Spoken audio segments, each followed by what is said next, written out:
kagalingan ng TVJ at ng buong production staff nila. Kitang-kita mo sa video ito. Isang mapagpala at masaganang araw po sa ating lahat. Ako po ang inyong lingkod, Tagapanood TV. Welcome back po dito sa ating YouTube channel at Facebook page. Samahan niyo po ako mga tagapanood na magbigay ng reaction, komento at opinion sa ating mapapanood na video ngayong araw. At ito po ay galing sa channel ni Ders TV. Nasa description po yung link na kanyang channel. Bisitahin po at pakisuportahan na rin. So atin na pong alamin kung bakit napakatalino ng TVJ at buong staff nila. Let's do this! Hello everyone! Kung bago pa lang kayo dito sa ating channel, mag-subscribe na kayo at i-hit ang notification bell para lagi kayong updated sa mga balitang napapanahon. Ating pag-uusapan mamaya ay tungkol po sa newest title card ng Itbulaga na nilabas na po nila, no? Sa kahapon. So sa nilabas nilang title card na yan, may natuklasan ako. Ewan ko lang kung napansin nyo po ito. So kinalibutan ako. Mamaya i-explain ko po sa inyo yan kung bakit. Grabe, no? Isama na din natin sa ating pag-uusapan ang sunod-sunod na nilabas ni Boss Joey kahapon. Samantalang si Boss Joey naman kahapon ay sunod-sunod na naglabas ng post kahapon. Pinaulanan niya po, no, yung mga yung kanya social media ng kanyang post tungkol sa Itbulaga. So ayun po sa post ni Boss Joey dito, ito po ay mga picture ng mga legit Dabber Cats, no, at mga hosts. Sabi niya, the letters of Itbulaga when rearranged can also be table agua, meaning table water, hindi kayo mauuhaw kailan pa man. Napakahenyo talaga niya, no?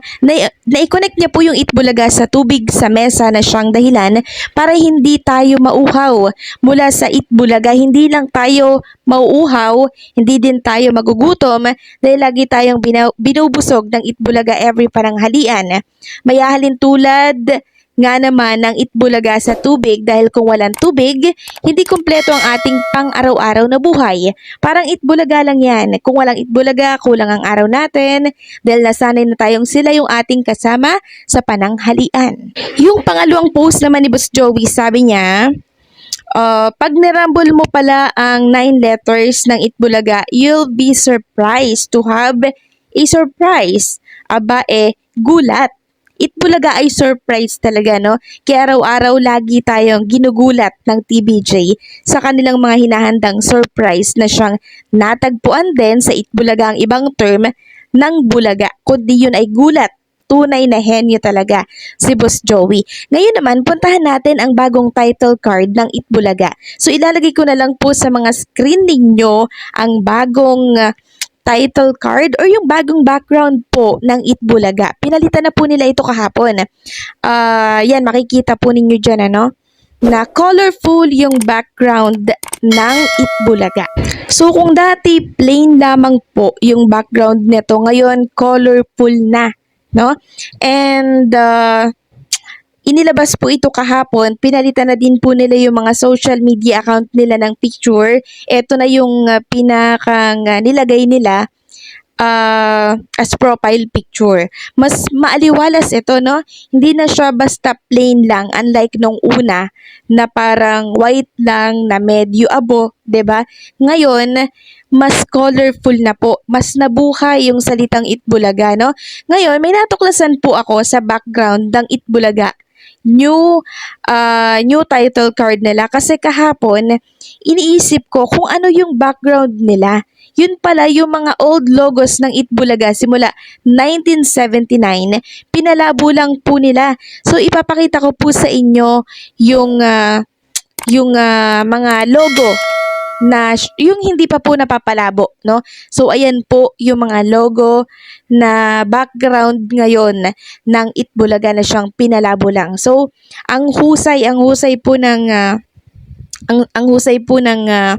ng mga team or graphic team po ng TVJ Production. Medyo bitin ba mga tagapanood? Para sa tuloy-tuloy na video po, bisitahin lang po ang channel ni Ders TV para mapanood nyo po yung video na ito na tuloy-tuloy po at walang putol na kagaya po ng ginagawa natin kasi reaction video nga po ito mga tagapanood. So yan po mga tagapanood, ilan lang po yan na nagpapatunay kung gaano po katalino ang TVJ. Pangunguna po yan ni Master Henyo, di ba? Ang galing po mag-rumble ng mga letra para makabuo ng iba't ibang salita. Hindi lang naman po si Master Henyo ang matalino dyan eh. Si Bossing Vic Soto rin po. Napakatalino niyan. Galing din po mag-isip niyan sa kanilang mga segment, sa kanilang mga programa.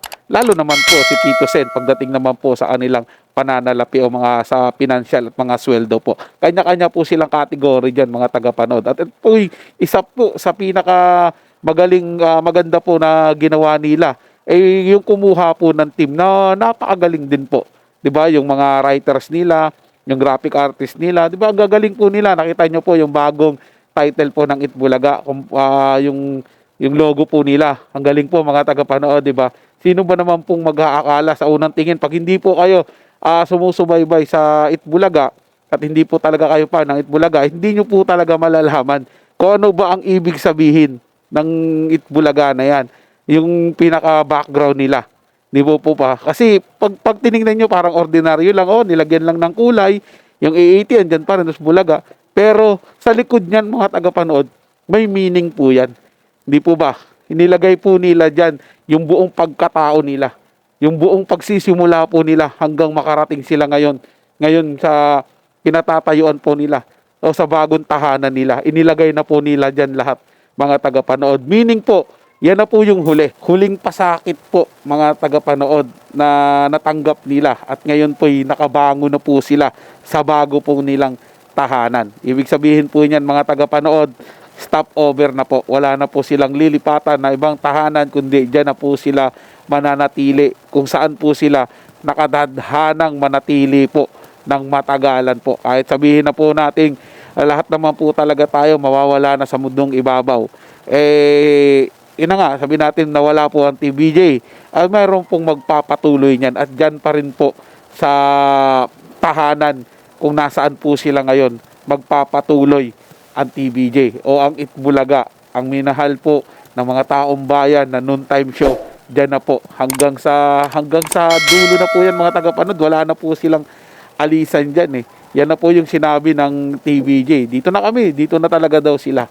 Yan na po yung sabi nga ni Master Henyo, pangit man daw pakinggan yung final, basta yun, final resemblance ba yun? Basta ganun po, mga tagapanood. So, sabi po ni Master Henyo yan. Para sa akin naman mga tagapanood, tama lang din po yan na dyan na sila. Kasi si TBG po, yung letter B ay 5. So, tadhana po talaga sila sa 5. So yun lang po mga tagapanood. Nagustuhan nyo po yung ating talakayan sa araw na to. At kung kayo bago lang po na napadaan dito sa ating channel, huwag nyo po sanang kalimutan na mag-subscribe.